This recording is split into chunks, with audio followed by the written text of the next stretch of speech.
विक्रमादित्य जाते हैं, बरगद के पेड़ पर एक लाश को उतारते हैं, अपने कंधे पे रखते हैं,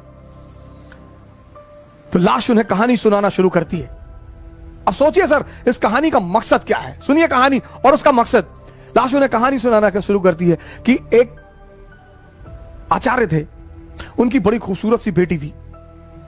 आचार्य के 3 शिष्य थे और तीनों उस लड़की को बहुत प्यार करते थे और तीनों बड़े योग्य थे। आचार्य जी को भी लगता था कि यार योग्य तो तीनों है, लड़की को भी लगता था कि योग्य तो तीनों है, तो शादी किससे करूं? बाप और बेटी दोनों बड़े कंफ्यूज थे कि विवाह किससे किया जाए।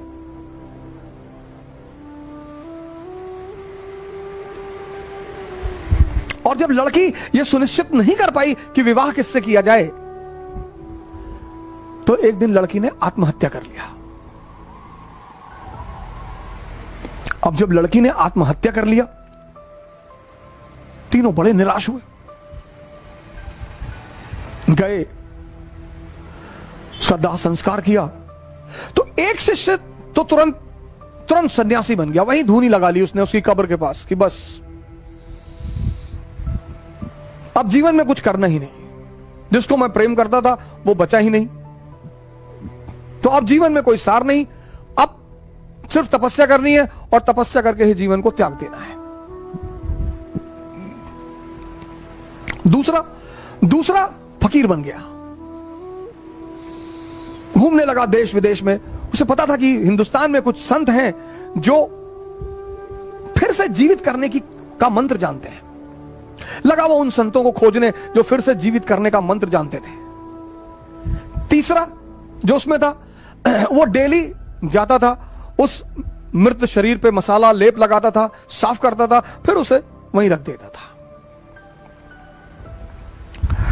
अब ये सिलसिला कुछ वर्षों तक चला, 2-4 वर्षों तक चला।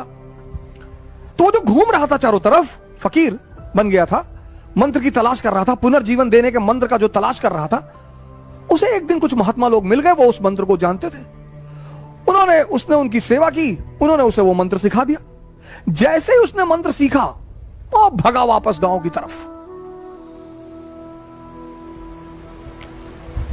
और वापस आकर उसने उस युवती को फिर से जिंदा कर दिया।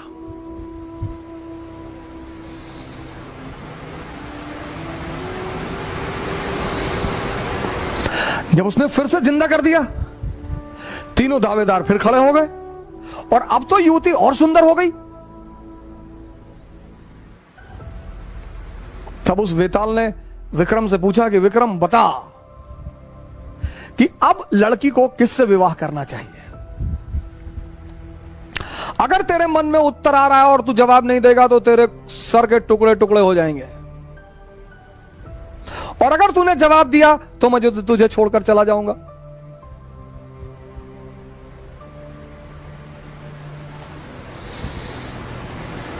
वेताल ने कहा कि अगर तेरे मन में जवाब आ रहे हैं, और ये नेचुरल प्रकृति है, हमारे सामने जब भी कोई परिस्थिति होती है, एक जवाब मन में आता है कि ये कर ले यार, नेचुरल प्रकृति है, नेचुरल जवाब आना ही है।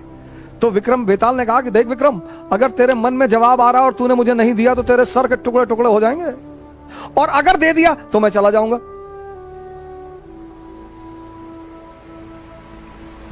योग्य आदमी, भाई योग्य हो अयोग्य हो, मन में परिस्थिति में अगर परिस्थिति बन रही है तो जवाब आएगा। तो विक्रमादित्य ने जवाब देना शुरू किया, कहा जो मंत्र सीख कर आया और जिसने पुनः जीवन दिया वो पिता तुल्य है। जीवन देना का काम किसका है? पिता का। क्या दर्शन है सर, जीवन देने का काम किसका है? पिता का। तो जिसने मंत्र सीख कर जीवन दिया वो पिता तुल्य है, उससे विवाह नहीं होगा। जिसने उस शरीर की सेवा की 4 साल तक, वो पुत्र का धर्म है, सेवा करना पुत्र का धर्म है, वो भी बाहर हो गया।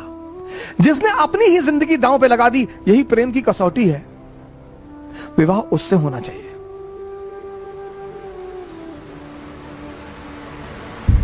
यह था शिक्षा देने का तरीका। और जैसे ही विक्रमादित्य ने जवाब दिया, वेताल उड़ चला कि तूने बोल दिया विक्रम। यानी अब सुनिए, इस कहानी का दूसरा उद्देश्य क्या है? मौन, परम की जो प्राप्ति होगी वो मौन में होगी, साइलेंस में होगी। इसीलिए हिंदुस्तान में एक वर्ड है मुनि। मुनि मतलब जो मौन हो गया हो। परम की जो प्राप्ति होगी, परम की 25 बार विक्रम जाता है, 25 बार वेताल उससे सवाल करता है, 25 बार वो जवाब देता है और वेताल हमेशा निकल जाता है। और जब अंतिम बार विक्रम चुप हो जाता है,